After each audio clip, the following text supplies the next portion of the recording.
You're listening to KZOM, Oleander Public Radio. Welcome, everyone. This month we will be talking about and listening to Lair of the White Worm by Bram Stoker. Came out in 1911. It's a really good story. We did an episode about this, and you can listen to that in the archives.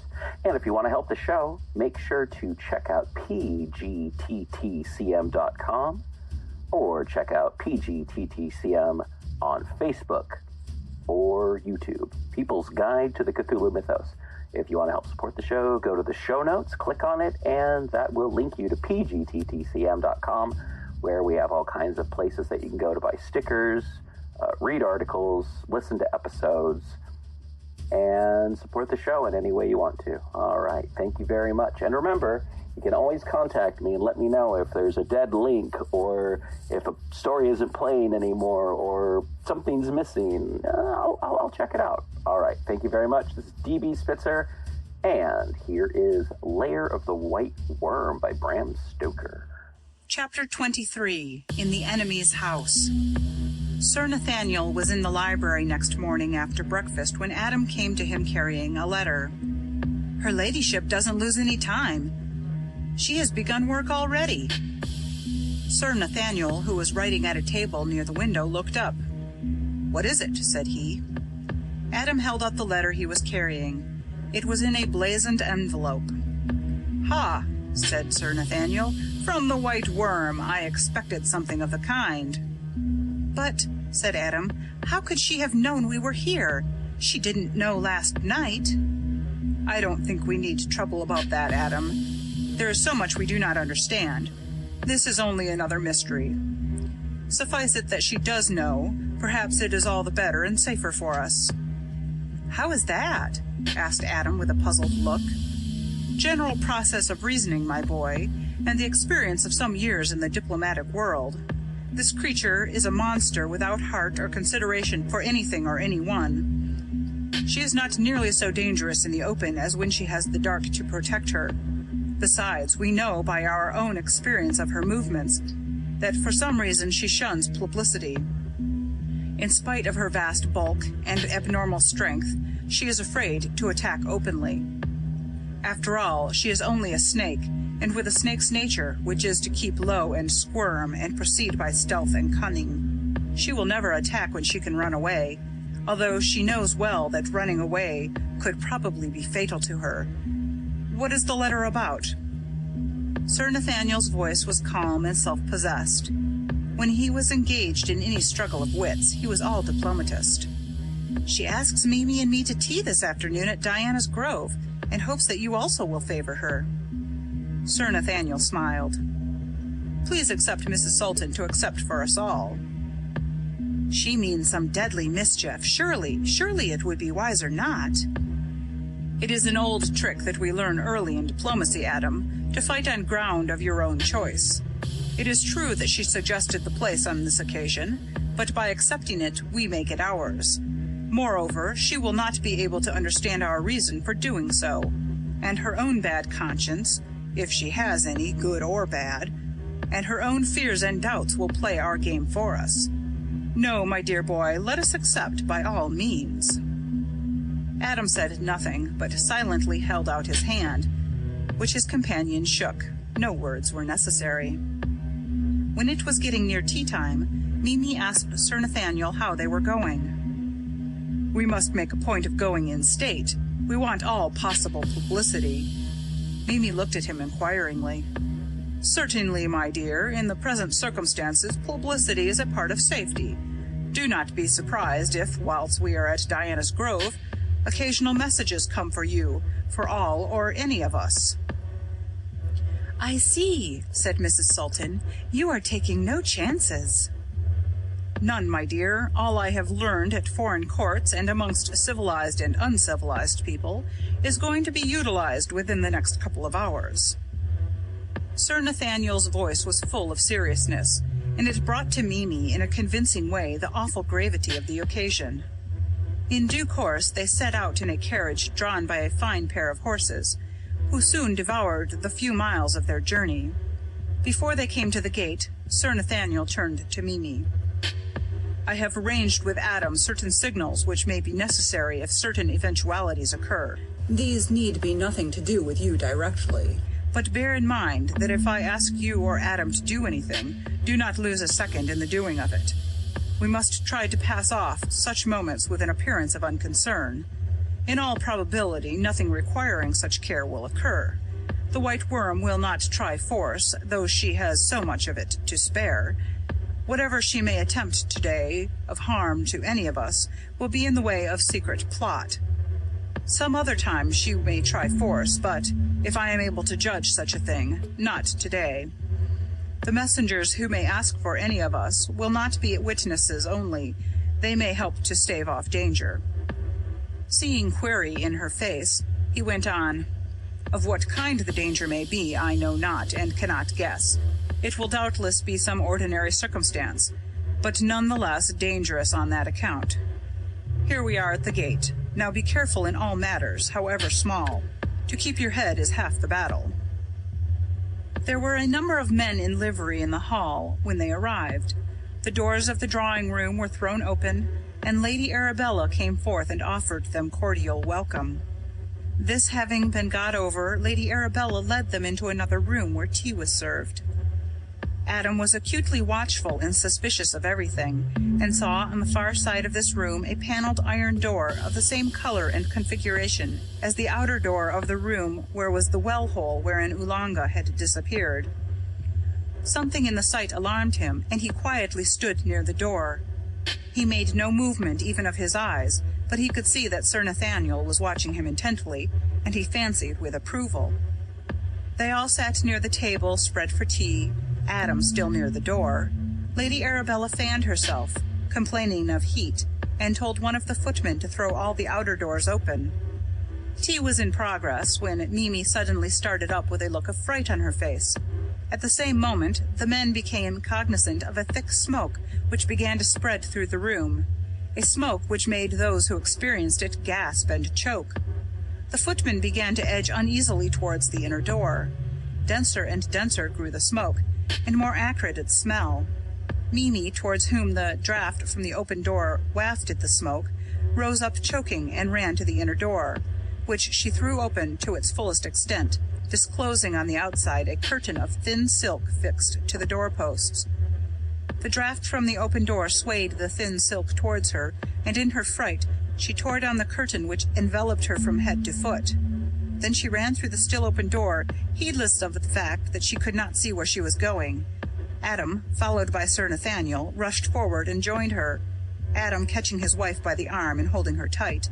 It was well that he did so, for just before her lay the black orifice of the well-hole, which, of course, she could not see with the silk curtain round her head. The floor was extremely slippery. Something like thick oil had been spilled where she had to pass, and close to the edge of the hole her feet shot from under her, and she stumbled forward towards the well-hole. When Adam saw Mimi slip, he flung himself backward, still holding her. His weight told, and he dragged her up from the hole, and they fell together on the floor outside the zone of slipperiness. In a moment he raised her up, and together they rushed out through the open door into the sunlight, Sir Nathaniel close behind them. They were all pale except the diplomatist, who looked both calm and cool. It sustained and cheered Adam and his wife to see him thus master of himself. Both managed to follow his example, to the wonderment of the footmen, who saw the three who had just escaped a terrible danger walking together gaily as, under the guiding pressure of Sir Nathaniel's hand, they turned to re-enter the house. Lady Arabella, whose face had blanched to a deadly white, now resumed her ministrations at the tea-board as though nothing unusual had happened. The slop basin was full of half-burned brown paper, over which tea had been poured.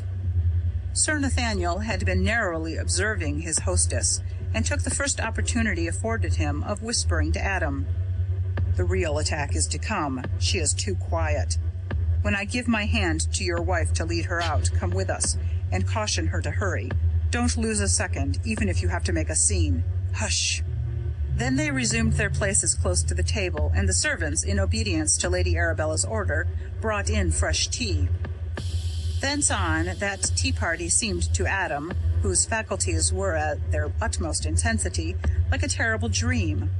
As for poor Mimi, she was so overwrought, both with present and future fear, and with horror at the danger she had escaped, that her faculties were numb. However, she was braced up for a trial, and she felt assured that whatever might come, she would be able to go through with it.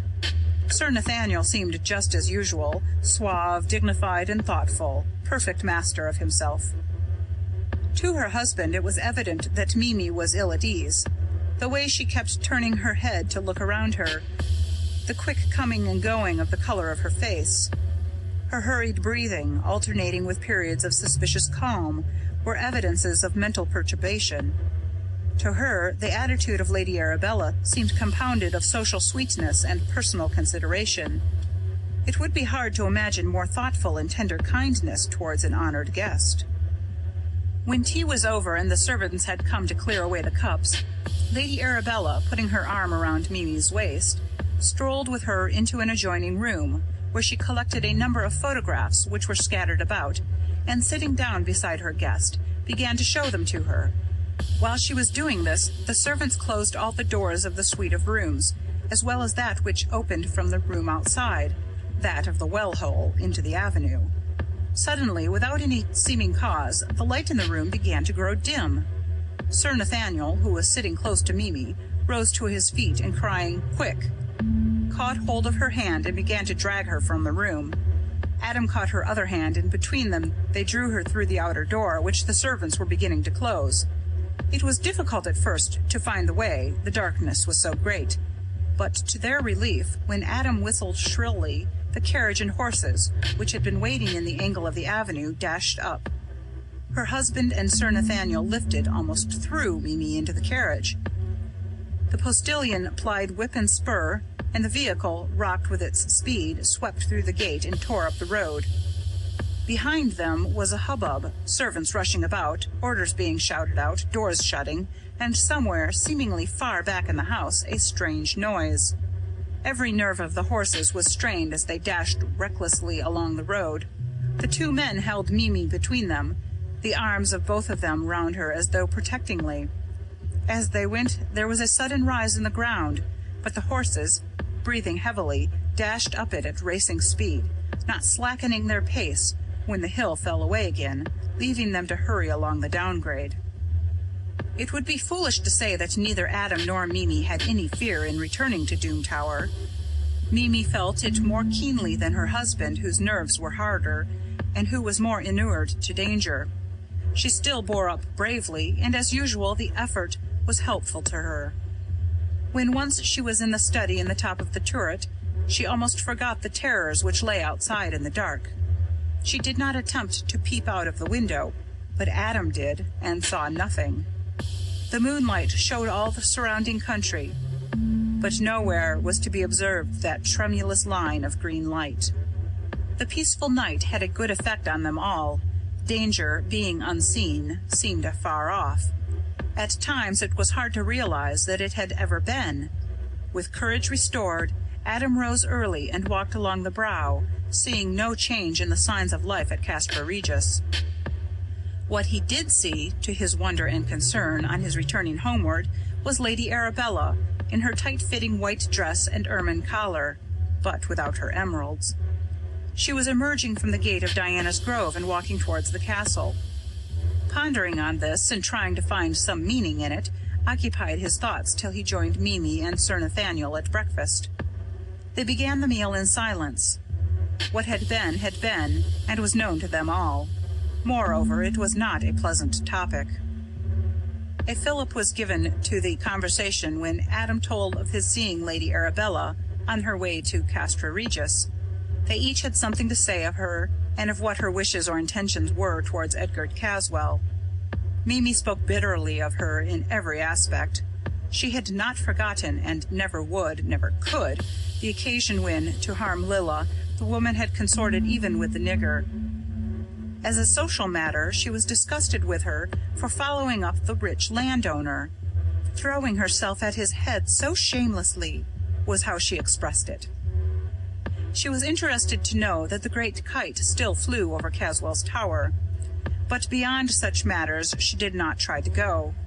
The only comment she made was a strongly expressed surprise at her ladyship's cheek in ignoring her own criminal acts, and her impudence in taking it for granted that others had overlooked them too. End of chapter 23.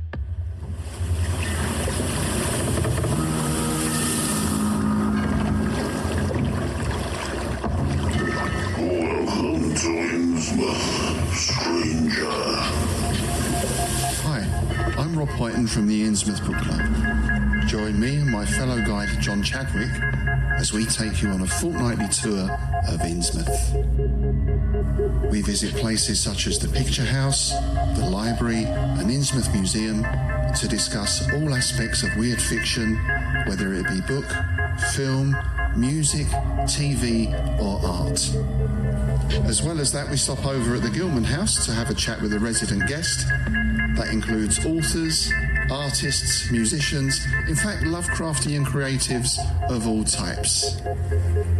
You can find our free shows on Patreon, and there you can also sign up as a patron, which brings you bonus content, plus a monthly PDF copy of Innsmouth News, which features articles, author spotlights, all the latest news and reviews, and more. You can find us at patreon.com/InnsmouthBC. We hope to see you soon, because remember, Innsmouth isn't just a place, it's a state of mind. Check out the show notes or go to pgttcm.com for more information. And also check us out on Facebook, Instagram, YouTube, and all the other places where podcast stuff exists. All right, back to the show. In Legacy Door, a lurker from space casts a shadow over time. We opened our eyes upon the human world. We found ourselves lying on an especially yielding bed in a room displaying scattered relics of their shallow past, tied together by more recently produced items meant to blend with the relics. Typical. A sensitive journalist dreams of unknown lives. Seems like every time I close my eyes, they get stronger.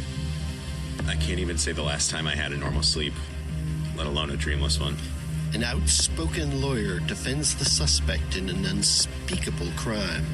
And that client was Jonathan Strauss, held for the murder of his daughter Abigail and her companion Harrison Reese. And a stalwart investigator tries to drag it all into the light. Some of the Reeses and the Strausses have been involved with something that seems to include an obsession with bloodlines and longevity for at least decades. Legacy Door is a weekly cosmic horror mystery podcast. An ensemble of actors tell a story, also available in paperback, Kindle, and audiobook. Available now. Chapter 24. A startling proposition. The more Mimi thought over the late events, the more puzzled she was. What did it all mean? What could it mean, except that there was an error of fact somewhere? Could it be possible that some of them, all of them, had been mistaken? That there had been no white worm at all? On either side of her was a belief impossible of reception. Not to believe in what seemed apparent was to destroy the very foundations of belief.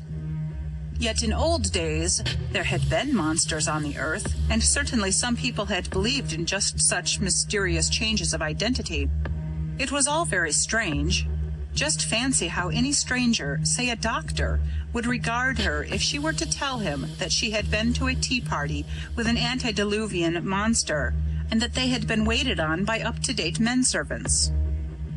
Adam had returned exhilarated by his walk, and more settled in his mind than he had been for some time. Like Mimi, he had gone through the phase of doubt and inability to believe in the reality of things, though it had not affected him to the same extent. The idea, however, that his wife was suffering ill effects from her terrible ordeal braced him up. He remained with her for a time, then he sought Sir Nathaniel in order to talk over the matter with him. He knew that the calm common sense and self-reliance of the old man, as well as his experience, would be helpful to them all. Sir Nathaniel had come to the conclusion that, for some reason which he did not understand, Lady Arabella had changed her plans and for the present, at all events, was pacific. He was inclined to attribute her changed demeanor to the fact that her influence over Edgar Caswall was so far increased as to justify a more fixed belief in his submission to her charms. As a matter of fact, she had seen Caswall that morning when she visited Castra Regis, and they had had a long talk together, during which the possibility of their union had been discussed. Caswall, without being enthusiastic on the subject, had been courteous and attentive. As she had walked back to Diana's Grove, she almost congratulated herself on her new settlement in life. That the idea was becoming fixed in her mind was shown by a letter which she wrote later in the day to Adam Salton and sent to him by hand. It ran as follows: Dear Mr. Salton, I wonder if you would kindly advise, and if possible, help me in a matter of business. I have been for some time trying to make up my mind to sell Diana's Grove.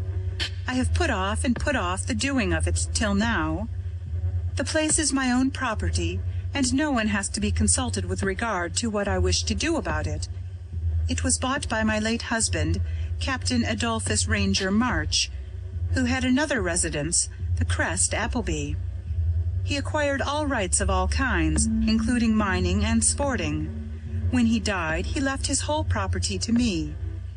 I shall feel leaving this place, which has become endeared to me by many sacred memories and affections, the recollection of many happy days of my young married life, and the more than happy memories of the man I loved and who loved me so much. I should be willing to sell the place for any fair price, so long, of course, as the purchaser was one I liked and of whom I approved.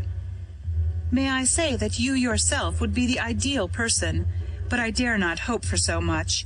It strikes me, however, that among your Australian friends may be someone who wishes to make a settlement in the old country, and would care to fix the spot in one of the most historic regions in England, full of romance and legend, and with a never-ending vista of historical interest.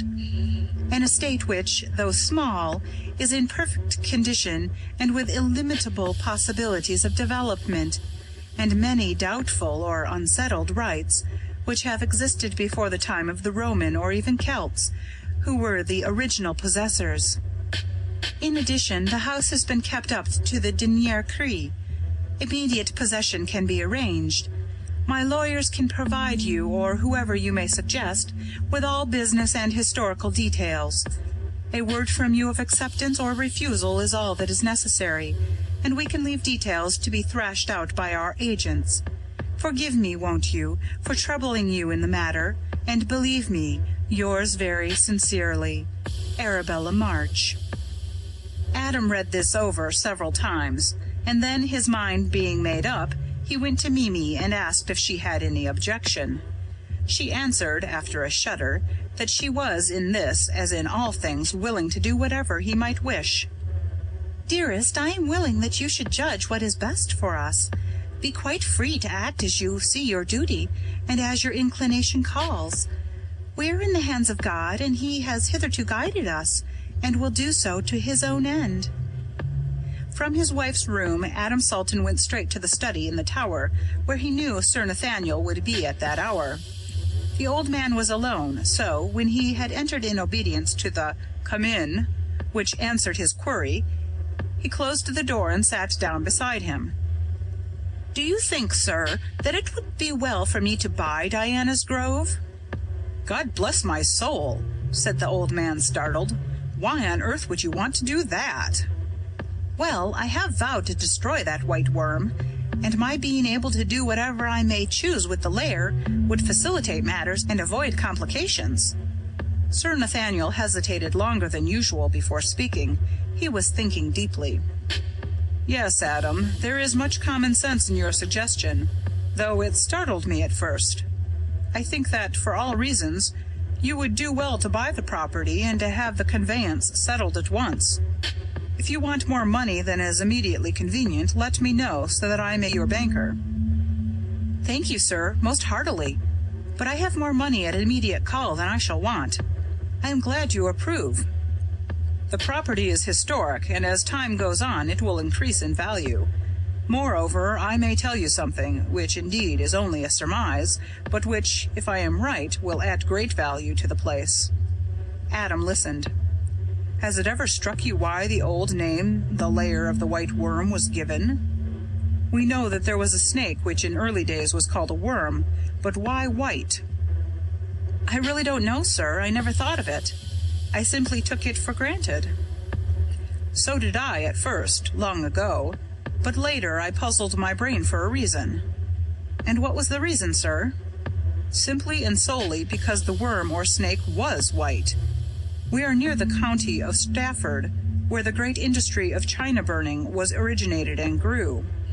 Stafford owes much of its wealth to the large deposits of the rare china clay found in it from time to time. These deposits become in time pretty well exhausted, but for centuries Stafford adventurers looked for the special clay, as Ohio and Pennsylvania farmers and explorers looked for oil. Anyone owning real estate on which china clay can be discovered strikes a sort of gold mine." "Yes, and then—" The young man looked puzzled. "The original worm, so called, from which the name of the place came, had to find a direct way down to the marshes and the mud holes. Now the clay is easily penetrable, and the original hole probably pierced a bed of china clay. When once the way was made, it would become a sort of highway for the worm. But as much movement as was necessary to ascend such a great height, some of the clay would become attached to its rough skin by attrition.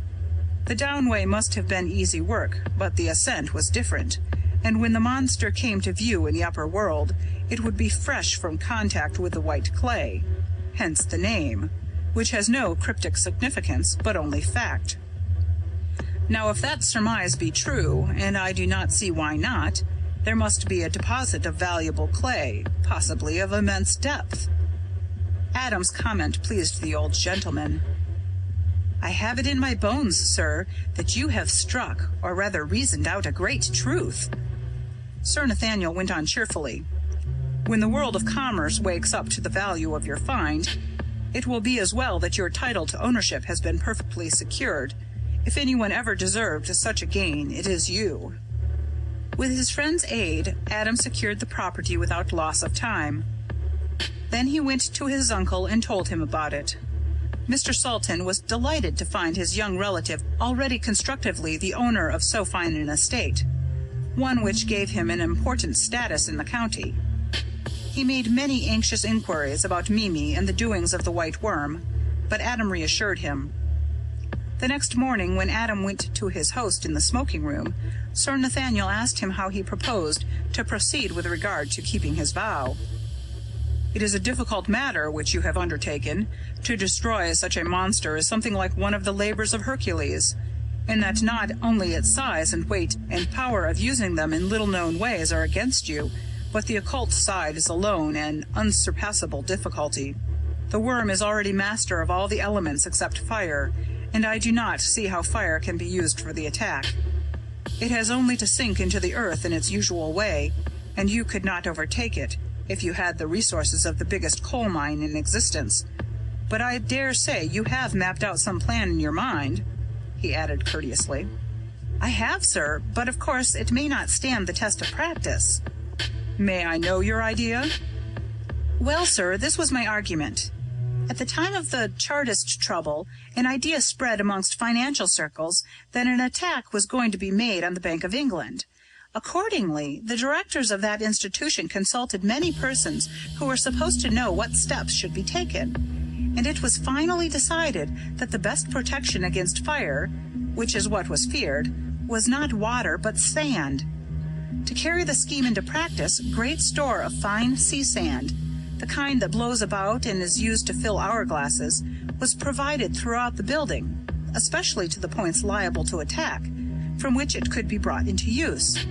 I propose to provide at Diana's Grove, as soon as it comes into my possession, an enormous amount of such sand, and shall take an early occasion of pouring it into the well-hole, which it will in time choke.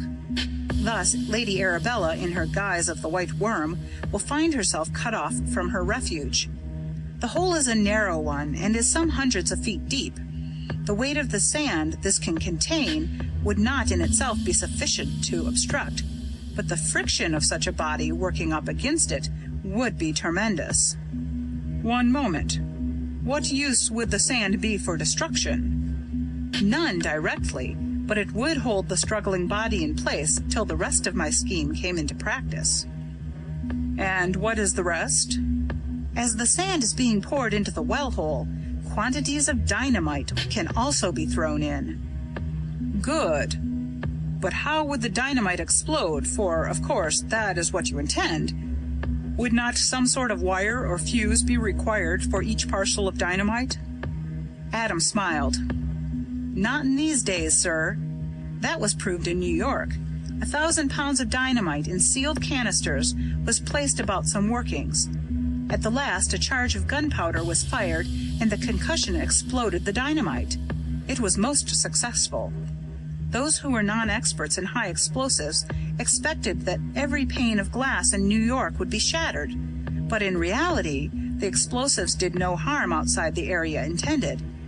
Although 16 acres of rock had been mined and only the supporting walls and pillars had been left intact, the whole of the rocks were shattered. Sir Nathaniel nodded approval. That seems a good plan, a very excellent one. But if it has to tear down so many feet of precipice, it may wreck the whole neighborhood, and free it forever from a monster, added Adam as he left the room to find his wife. End of chapter 24.